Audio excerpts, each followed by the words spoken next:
Recordemos, estamos en el capítulo 19, Hechos de los Apóstoles, capítulo 19, y habíamos comentado hasta el versículo 16. Pero recordemos que lo último que vimos es de aquellos judíos que llegaron a Éfeso y eran magos, y utilizando el nombre de Jesús quisieron expulsar al demonio. ¿Se acuerdan, no? Y el poseído, el que tenía la posesión diabólica, les contestó: conozco a Jesús, sé quién es San Pablo, pero vosotros quién sois. Y nos dice que entonces, arrojándose sobre ellos, aquel en quien estaba el espíritu maligno se apoderó de los dos, los sujetó, de modo que desnudos y heridos tuvieron que huir de aquella casa. Por lo tanto, era evidente que se trataba de una posesión diabólica, y era evidente que Dios no permite que se negocie con su nombre, porque estos hermanos que iban haciendo exorcismos, lo que buscaban era la ganancia, era el negocio. Y fueron a Éfeso sin duda alguna, porque en Éfeso había mucho uso de la magia, y como veremos enseguida, había mucha gente dedicada a hacer actos de magia, ¿no? Como entre nosotros también hay mucha gente ahora, ¿no? Y aquí vemos cómo Dios, no es un juego lo que se hace cuando se quiere hacer estas cuestiones con magia y cosas de ese tipo, sino que en medio está el diablo realmente.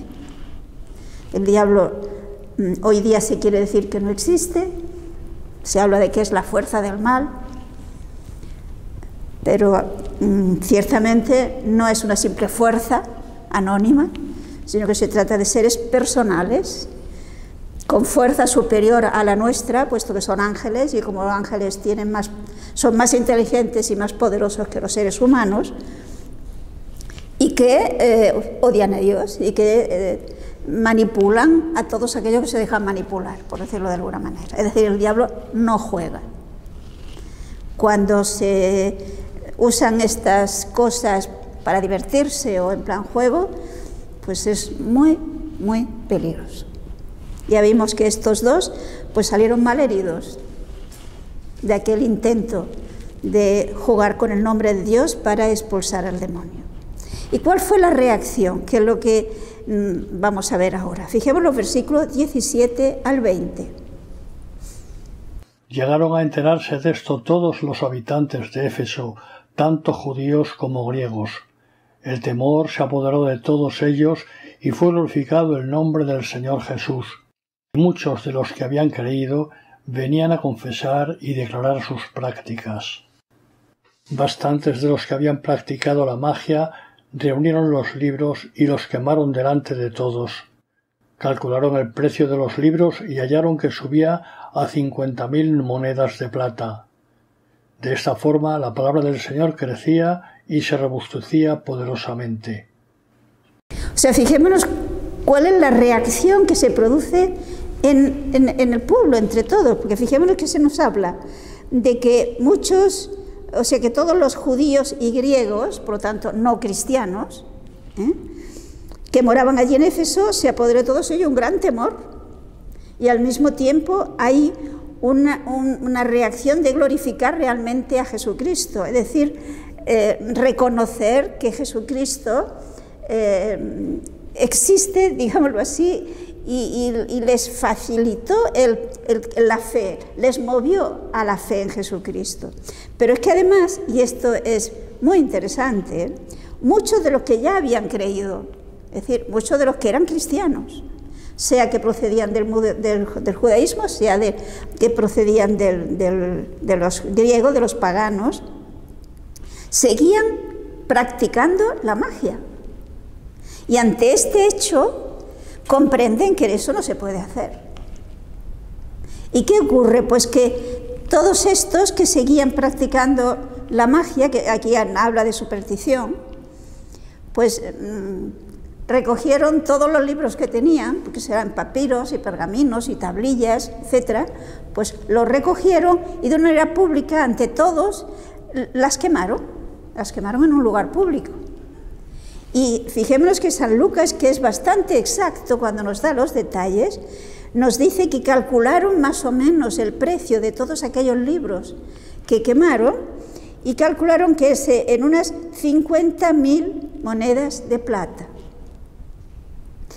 Parece, en principio, una cantidad exagerada, pero teniendo en cuenta lo que se ha podido demostrar con las excavaciones que se han hecho en Éfeso, se ve que efectivamente en Éfeso había muchísima magia. Se han encontrado muchos libros de magia. Por lo tanto, no es extraño. Pero aquí vemos una vez más cómo la conversión no se hace una conversión de hoy para mañana plenamente, sino que es todo un proceso de conversión. Y eso pasa con nosotros también. Se da un proceso de crecimiento en el dejar las costumbres mundanas, en el separarnos de pensamientos mundanos e irnos abriendo y transformando cada vez más en el pensamiento de Cristo. Es decir, nadie, me parece a mí, que se atrevería a decir, no, es que yo soy fidelísimamente seguidora de Jesús. No olvidemos que la meta a la que tenemos que aspirar es la que nos dijo Jesús. ¿Y se acuerdan cómo nos dice el Evangelio de San Mateo? Sed perfectos como vuestro Padre Celestial es perfecto. Por lo tanto, hasta que no lleguemos ahí, tenemos que irnos convirtiendo. Y estos cristianos que ya habían declarado su fe, se habían bautizado y se habían confirmado, pues seguían practicando todavía lo que era normal, lo que habían visto a lo largo de toda su vida, lo que en la sociedad no se veía como una cosa mala. Y ante esta experiencia se dan cuenta de que no es broma. Y por lo tanto cortan de raíz y queman todos los libros que tenían de una manera pública. Y todo esto, fijémonos, en lo que en principio parece que era una actitud contra los cristianos, se convierte en la mejor propaganda del cristianismo. Y por lo tanto cada vez iba creciendo el número de los cristianos. Continuemos, versículos 21 al 22. Después de estos sucesos, Pablo tomó la decisión de ir a Jerusalén, pasando por Macedonia y Acaya, y decía, después de estar allí he de visitar también Roma. Envió a Macedonia a 2 de sus auxiliares, Timoteo y Erasto, mientras él se quedaba algún tiempo en Asia. Aquí fijémonos, tenemos que nos dice San Lucas cuál era el proyecto de San Pablo. Ya habían pasado 2 años, si se acuerdan, fíjense en el versículo 10,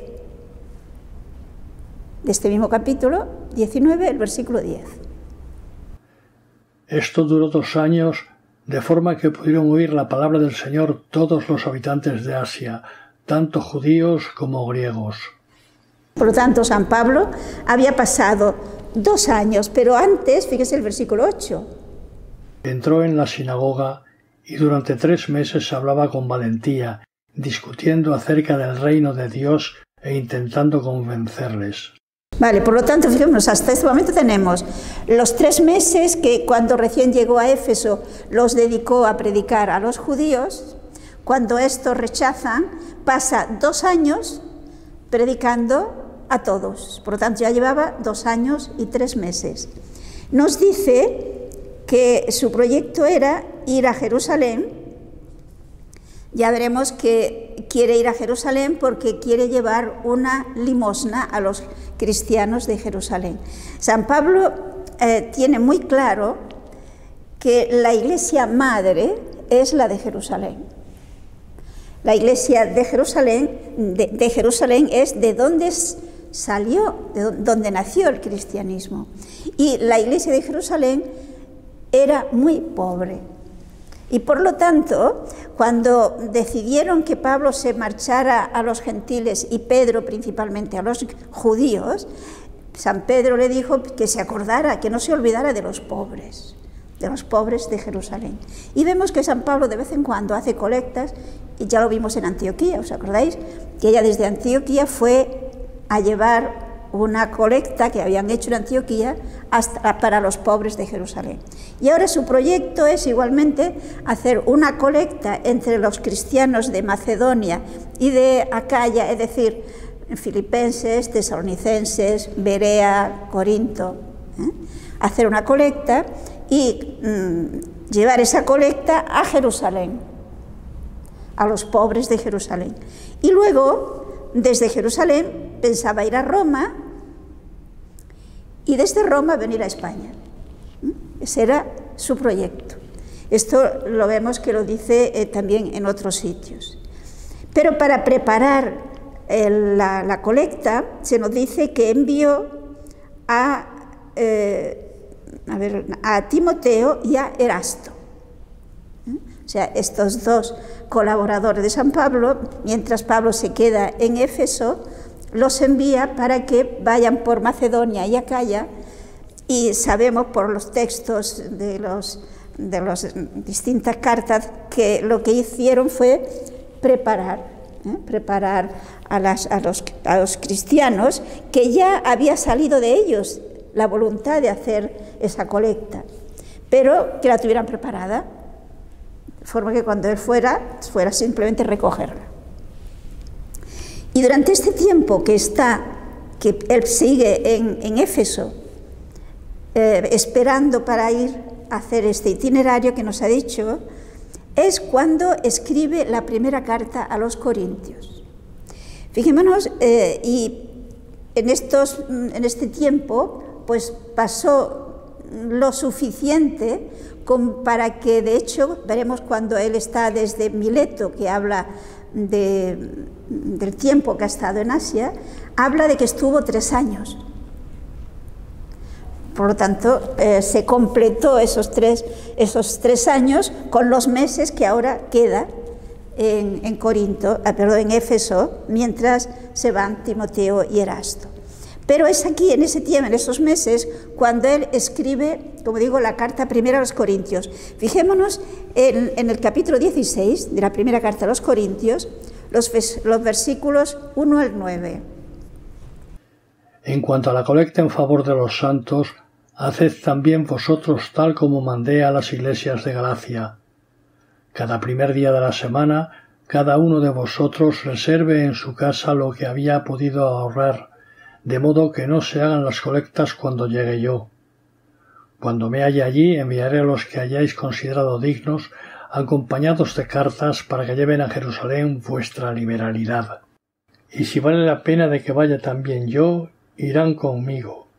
Iré donde vosotros después de haber atravesado Macedonia, pues por Macedonia pasaré. Tal vez me detenga entre vosotros, y hasta pase ahí el invierno, para que vosotros me encaminéis a donde haya que ir.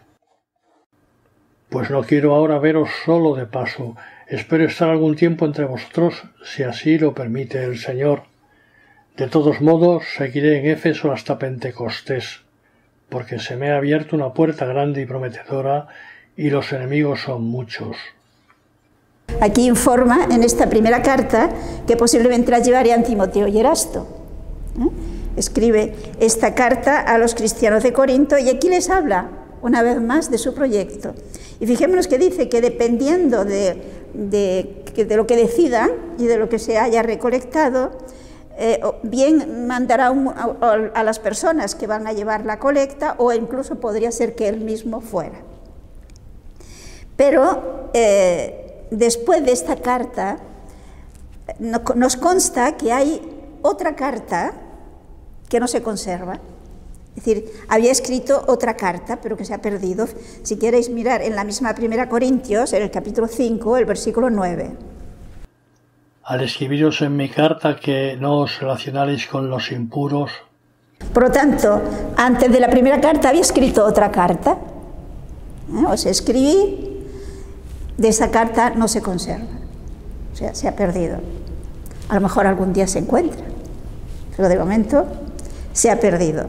Y parece ser que en ese tiempo también hizo un viaje relámpago a Corinto, y debía ser muy desagradable lo que encontró en Corinto, porque se habla de otra carta que él escribió con muchas lágrimas, que tampoco la tenemos. Y posteriormente es cuando escribe la segunda carta a los Corintios. Es decir, en este tiempo escribe estas dos cartas. Hay quienes piensan que quizás también escribió la carta a los Gálatas, pero en fin, esto no es tan fácil. De todas maneras, en este viaje sí que consta que escribió las dos cartas a los Corintios, la carta a los romanos y la carta a los Gálatas, o sea, las cartas más largas que escribe el apóstol. Pero entre tanto San Pablo se queda allí y ciertamente no se queda parado. Es su inquietud por llevar el Evangelio a todos. Está pendiente de las necesidades de las diferentes comunidades, como en este caso Corinto, y digamos que esto le hace estar en una actitud de sufrimiento ante el peligro que tienen los cristianos, que él los considera sus hijos espirituales. Porque en otra ocasión dirá que aunque tengan muchos maestros, pero padre solo tiene uno, que es él, que los ha engendrado en Cristo a través del Evangelio. Bien, pero ahora volvemos otra vez a los Hechos y leamos en este capítulo 19, versículos 23 al 26. Por entonces se produjo un tumulto no pequeño con motivo del camino. Cierto platero, llamado Demetrio, que labraba en plata templetes de Artemisa y proporcionaba no pocas ganancias a los artífices, reunió a estos y también a los obreros de este ramo y les dijo: compañeros, vosotros sabéis que esta industria debemos el bienestar, pero estáis viendo y oyendo decir que no solamente en Éfeso, sino en casi toda el Asia, ese Pablo persuade y aparta a mucha gente, diciendo que no son dioses los que se fabrican con las manos. Fijémonos, aquí ahora surge un problema, en el fondo, por razones económicas. Resulta que hay, evidentemente, con la predicación del apóstol, pues hay muchas conversiones. Y sabemos que no solamente fue en Éfeso, sino que Éfeso como centro se usaba, desde allí, digamos, se llevó el Evangelio a otras poblaciones que estaban bien comunicadas, y que a veces enviaba a sus colaboradores, él o sus colaboradores. Por lo tanto, evidentemente, el que se hacía cristiano dejaba de interesarle estas estatuitas que ellos hacían de la diosa Artemisa o Diana. En realidad se trataba de la diosa de la fecundidad allí en Asia. Y como veremos, y además los hallazgos arqueológicos lo han confirmado, en Éfeso era algo así como el centro espiritual de este culto pagano. De Éfeso se decía que era la guardiana del culto de la diosa Artemisa, y se allá hablaba de Artemisa la Grande. O sea, era un núcleo de una gran, digamos, vivencia del paganismo, del culto a esta diosa Artemisa o Diana, como la llaman otros. Y claro, todos estos, su negocio era vender estas estatuillas. Hay quienes piensan que se trata de una especie de hornacina con la imagen de la diosa dentro. Y como que había mucho culto, pues tenían negocio. Y vivían no solamente Demetrio, sino se ve que había más artesanos, pero además otros trabajadores en este tipo de negocio, digámoslo así. Y por lo tanto ven que con esta predicación del apóstol va a disminuir su negocio. Corre peligro su negocio. Pero fijémonos de qué manera tan sutil mezclan el peligro de su negocio con, digamos, la reverencia a la diosa, digámoslo así. ¿Por qué nos dice, cuando reúne a todos los que viven de este culto, de este negocio, los ha convocado y le dice: sabéis que nuestro negocio depende de este oficio. Y asimismo estáis viendo y oyendo que no solo en Éfeso, sino en casi todo el Asia, este Pablo ha persuadido y llevado tras sí a grandes muchedumbres, diciendo que lo que se hace con manos humanas no son dioses. Es decir, mezclan el deterioro del culto de la diosa con su negocio. Porque claro, si simplemente van a protestar porque su negocio disminuye, pues la gente dirá: allá vosotros. Pero si claro, lo que está en peligro es el culto a la diosa, por lo tanto a sus tradiciones, a lo que es lo propio de su tradición y de su pueblo, esto ya llega al corazón de la gente. Fijaos cómo, por lo tanto, y esto no es nuevo, se utiliza la religión para otros intereses que no tienen nada que ver. No sé si lo vemos. Aquí se utiliza la religión, el culto a la diosa, cuando en la realidad lo que ellos buscan es que paren las conversiones porque su negocio corre peligro. La diosa les importa bien poco. Es psicológicamente acudir al sentimiento, a las tradiciones, a lo que conecta con la parte sensible de la persona. Y de esta manera que consiguen pues que la gente se subleve, que la gente proteste, que se arme un gran alboroto, como veremos. Podemos continuar desde el versículo 27. Y esto no solamente trae el peligro de que nuestra profesión caiga en descrédito, sino también en que el templo de la gran diosa Artemisa sea tenido en nada y venga a ser despojada de su grandeza, aquella a quien adora toda el Asia y toda la tierra. Fijémonos cómo saca las cosas de quicio. No solamente su negocio era mal, sino que es el culto de la diosa, el que va a quedar hundido. Y claro, nosotros no podemos permitirlo, porque el Éfeso se llama, y ahí en los escritos que se han encontrado en las excavaciones, Éfeso se llama la guardiana de este culto a la diosa Artemisa. Entonces, claro, Éfeso tiene que levantarse, no puede dejar que se hunda el culto a la diosa Artemisa. O sea, que hábilmente mezcla, acude a este resorte para defender sus intereses personales, diríamos inconfesables, que es lo que realmente les está preocupando en aquel momento. Y consiguen alborotar a la gente, versículos 28 al 30. Al oír esto, llenos de furor, se pusieron a gritar: «Grande es la Artemisa de los Efesios». La ciudad se llenó de confusión. Todos a una se precipitaron en el teatro arrastrando consigo a Gayo y a Aristarco, macedonios, compañeros de viaje de Pablo. Pablo quiso entrar y presentarse al pueblo, pero se lo impidieron los discípulos. O sea, fíjese que consigue que el pueblo se llene de ira y se produzca un griterío y una revuelta en la que realmente el apóstol corría peligro su vida. Providencialmente no lo encuentran, porque era contra ellos, contra San Pablo, y entonces al que encuentran es a Gayo y a Aristarco, otros de los colaboradores, que eran de Macedonia.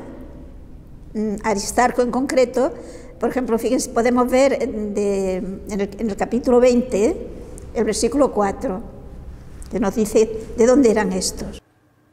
Le acompañaban Sópatros, hijo de Pirro de Berea, Aristarco y Segundo de Tesalónica, Gayo de Doberes y Timoteo, Tíquico y Trófimo de Asia.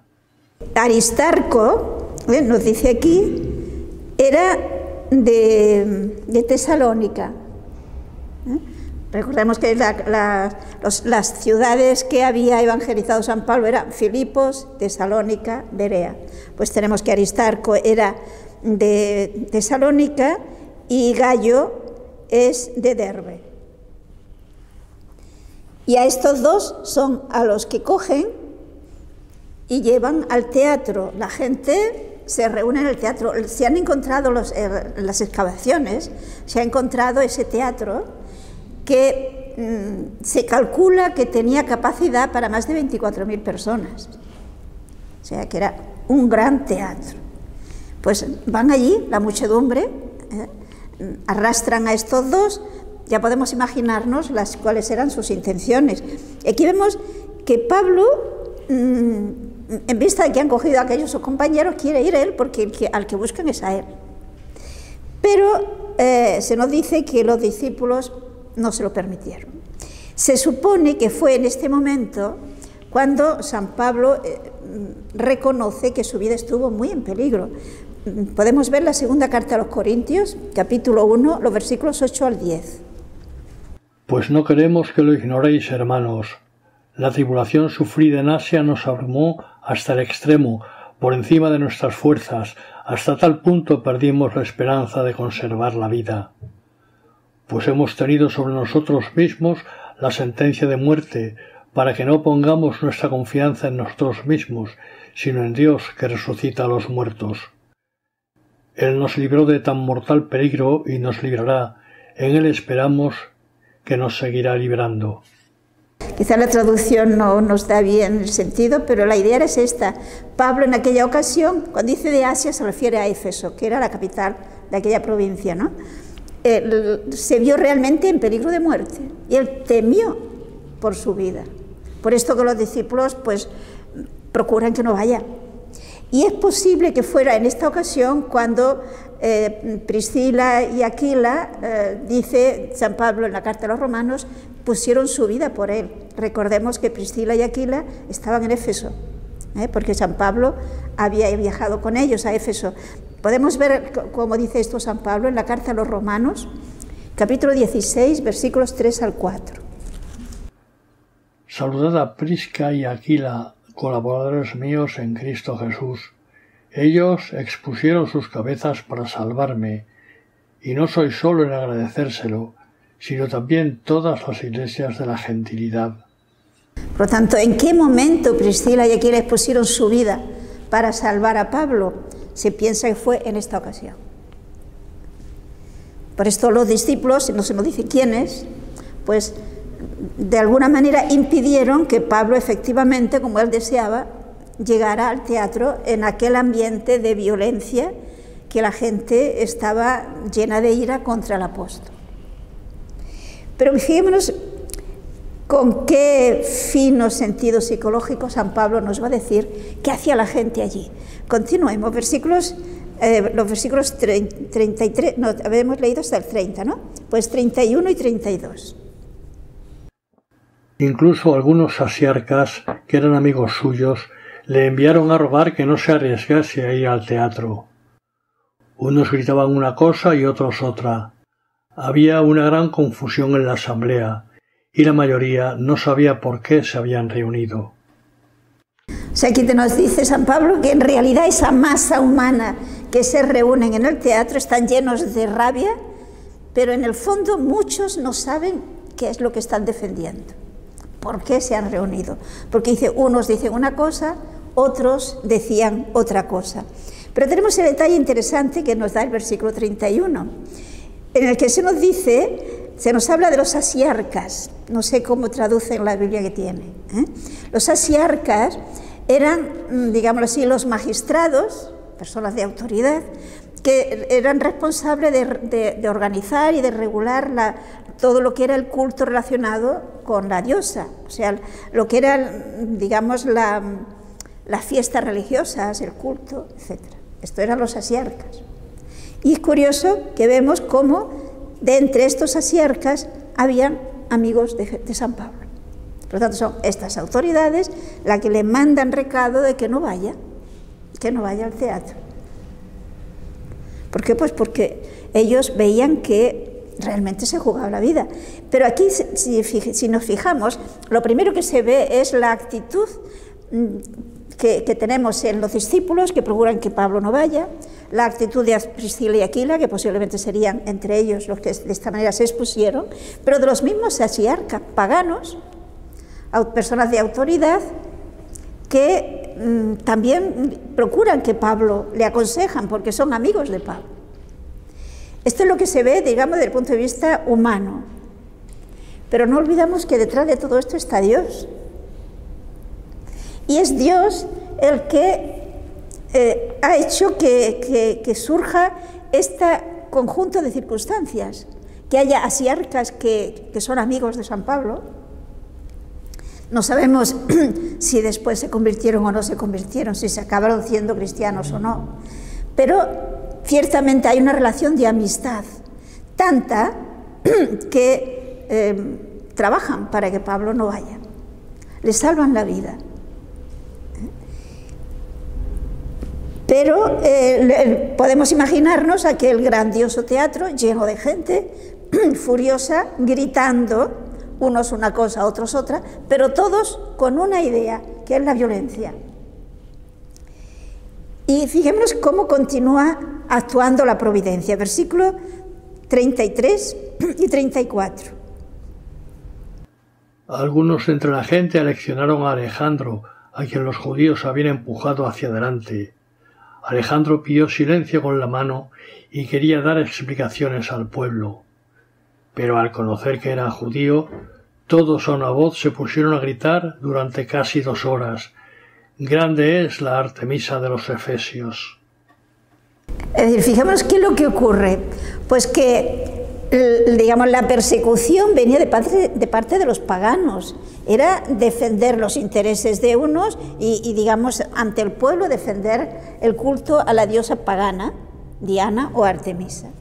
Entonces, ¿qué ocurre? Pues que los judíos, que igualmente estaban contra Pablo, se ve que empujan a este tal Alejandro, que era un judío, evidentemente, que seguramente lo que quería era decir que ellos no tienen nada que ver, que Pablo no era judío, es decir, defenderse ellos y atacar a San Pablo. ¿Y qué hace? Pues con la mano intenta que le escuchen, poner silencio para poder actuar. Pero ¿qué ocurre? Que cuando se dan cuenta de que son judíos, y por lo tanto tampoco rinden culto, tampoco adoran a la diosa Artemisa, pues no lo dejan hablar. Y no solamente no lo dejan hablar, que fijémonos que esto nos muestra hasta qué punto estaban enfadados, estaban llenos de ira, que se lo dice que durante unas 2 horas estuvieron gritando: «Grande es la Artemisa de los Efesios». Yo creo que es fácil imaginarse cuánta energía sacan, cuánto odio había en aquella gente ante Pablo, para estar 2 horas gritando «Grande es la Artemisa de los Efesios». Porque, como digo, los efesios se consideraban la ciudad protectora del culto de la diosa Artemisa, y desde allí se irradiaba pues a las poblaciones del resto, ¿no? Veamos, por lo tanto, qué hacen las autoridades. Los versículos 35 al 40. Cuando el magistrado logró calmar a la gente, dijo: «Efesios, ¿quién hay que no sepa que la ciudad de los Efesios es la guardiana del templo de la gran Artemisa y de su estatua caída del cielo? Siendo pues esto es indiscutible, conviene que os calméis y no hagáis nada inconsideradamente. Habéis traído acá a estos hombres que no son sacrílegos ni blasfeman contra nuestra diosa. Si Demetrio y los artífices que le acompañan tienen quejas contra alguno, audiencias y procónsules hay, que presenten sus reclamaciones. Y si tenéis algún otro asunto, se resolverá en la asamblea legal. Porque además corremos el peligro de ser acusados de sedición por lo de hoy, no existiendo motivo alguno que nos permita justificar este tumulto». Dicho esto, disolvió la asamblea. O sea, aquí vemos el equilibrio de esta autoridad, del secretario, que sin duda alguna refleja que también simpatizaba con San Pablo. Y este hombre prudente se ha dado cuenta que es un tumulto promovido por unos intereses concretos de Demetrio y de los suyos. Y por lo tanto, fijémonos con qué diplomacia le dice: pero bueno, ¿quién pone en duda el culto a la diosa Artemisa? ¿Quién pone en duda que Éfeso es la gran protectora, etcétera, de la diosa Artemisa? No lo pone en duda nadie. Estos que habéis traído aquí no han hecho nada en contra de la diosa. Es decir, psicológicamente, con una gran prudencia, le hace entender a la muchedumbre que aquí no hay nada contra la diosa, sino que son unas personas concretas que están molestas porque están perdiendo negocio. Y por lo tanto, ¿qué les dice? Esto es un tumulto popular. No olvidemos que pertenecían al Imperio Romano. Por lo tanto, nos pueden acusar de haber hecho pues, una rebelión. No hay motivos para este tumulto. Por consiguiente, si Demetrio y los otros tienen algún problema, pues para eso hay tribunales, para eso hay medios de que vayan y lo digan, y habrá, diríamos nosotros hoy, jueces y abogados que lo vean. Pero esto no tiene sentido. De esta forma, providencialmente, se consigue calmar los ánimos y disolver aquella asamblea, aquella reunión tumultuosa. Pero evidentemente Pablo no puede seguir, no puede continuar en Éfeso, porque de momento lo han conseguido calmar, pero el odio de estas personas está. Y cuando no hay respeto a Dios, se pierde el respeto al hombre. Luego buscarían otra manera de acabar con San Pablo. Por lo tanto, él comprende que tiene que marcharse. Leamos los versículos 1 y 2. Cuando hubo cesado el tumulto, Pablo mandó llamar a los discípulos, los animó, se despidió de ellos y salió camino de Macedonia. Recorrió aquellas regiones y exhortó a los fieles con largos discursos. Después marchó a Grecia. Sabemos que, por lo tanto, San Pablo comprende que no puede continuar en Éfeso, reúne a los cristianos, se despide de ellos y entonces comienza su itinerario que había propuesto ya antes, ¿no? Se nos dice que atraviesa las regiones de Macedonia, por lo tanto, ¿qué hace? Pues visita la iglesia de Filipos, la iglesia de Tesalónica, la iglesia de Berea, y fijémonos qué es lo que hace allí. Los exhorta con grandes discursos para que sean fieles. Es decir, observemos la importancia que da San Pablo a la profundización en la fe. No basta con un primer conocimiento de Jesucristo, no basta con recibir los sacramentos, que ciertamente es muy importante todo esto, pero para garantizar una auténtica vida cristiana y una fidelidad en medio de todas las situaciones, es necesaria una formación profunda de nuestra fe. Porque el aquello de decir maestro tiene la Iglesia no basta.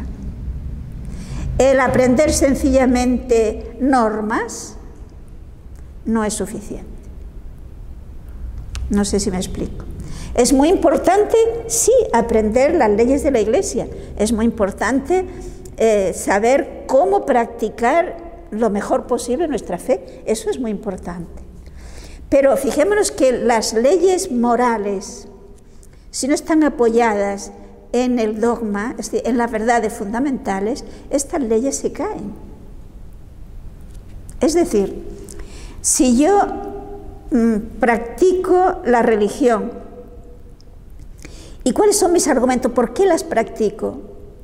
Pues porque así los practicó mi madre, así lo practicó mi abuela, así me lo han enseñado que tengo que hacerlo, pues sé yo, en la parroquia, en el colegio. Entonces, como me han dicho que es eso lo que hay que hacer, yo lo hago. Pero, ¿y si viene alguien y me convence de que eso no tiene sentido? Y me dice que me han informado mal, que lo que yo tengo que hacer es otra cosa. ¿Cómo me defiendo? ¿Cómo sé yo qué es realmente lo que Dios quiere que haga? No sé si lo ven. Es decir, yo tengo que saber un por qué. ¿Por qué voy a misa? ¿Por qué recibo los sacramentos? ¿Por qué es tan importante amar a Dios? ¿Por qué es tan importante amar a los hermanos? ¿Por qué? ¿Por qué no debo odiar a alguien que me ha hecho daño? ¿Por ¿Por qué? No sé si me comprende.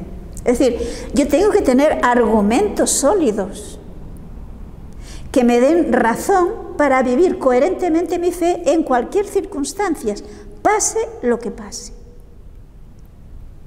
¿Por qué? Pues que recordemos aquel texto del Evangelio de San Mateo, cuando Jesús nos dice: el que escucha estas palabras y las pone por obra es como el hombre sensato que edifica su casa sobre roca. Ya pueden venir los terremotos, ya pueden venir las lluvias, o los vientos, etc. La casa no se derrumba. ¿Por qué? Porque está edificada sobre roca. Por lo tanto, nosotros tenemos que tener edificada nuestra fe sobre fundamentos sólidos. Y esos fundamentos sólidos, los más sólidos, es la palabra de Dios.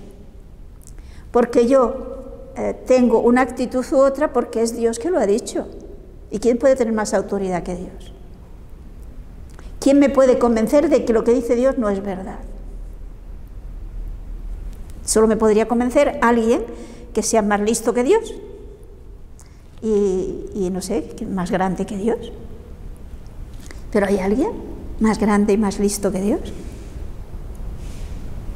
Por lo tanto, es fundamental. Este estudio de la palabra de Dios tiene que servir, si realmente lo hago delante de Dios, tiene que servirme para dar solidez a la fe, para dar solidez a mi fe.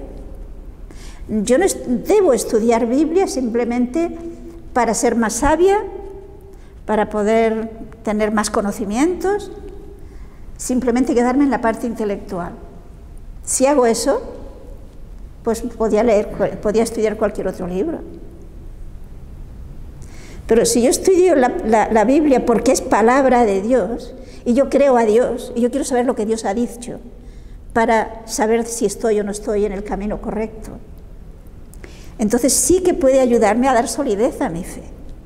San Pablo tiene muy claro este sentido, y por lo tanto vemos que siempre aprovecha las oportunidades que tiene para formar a fondo a los cristianos que ya se han convertido y que se supone que son buenos cristianos. Pensemos, la iglesia de Filipos era una iglesia modelo, pero también allí es necesario profundizar en la fe. La iglesia de Tesalónica era una iglesia que estaba viviendo su fe en medio de muchas duras, de muchas dificultades, de muchas persecuciones, y seguía fiel, pero había que afianzar más esa fe, etc. Por lo tanto, San Pablo aprovecha, insisto, con largos discursos para fundamentar la fe de aquellos cristianos. Y de esta manera, después de atravesar las iglesias de Macedonia, llega dice aquí a Grecia. Efectivamente, el centro donde llegó fue a Corinto, recordemos que en Atenas fue un fracaso, y por lo tanto donde llega finalmente y se forma una comunidad es en Corinto. La iglesia de Corinto precisamente era una iglesia por la base humana en la que se formó, las circunstancias concretas, complicadas de aquella comunidad. Era una iglesia difícil que necesitaba formar continuamente y reformar continuamente. Y entonces aquí en Macedonia es donde San Pablo encuentra a Tito, que lo había mandado, entre otras cosas, para saber cómo estaba la iglesia de Corinto. Y cuando le da la información Tito a San Pablo de cómo está la iglesia de Corinto, es cuando él escribe la segunda carta a los corintios. Y en esta segunda carta a los corintios responde a una serie de preguntas y de situaciones en las que se encontraba en aquella comunidad. Y me parece que nos vamos a quedar aquí. San Pablo lo dejamos de momento en Corinto, y Dios mediante el próximo día seguiremos el viaje.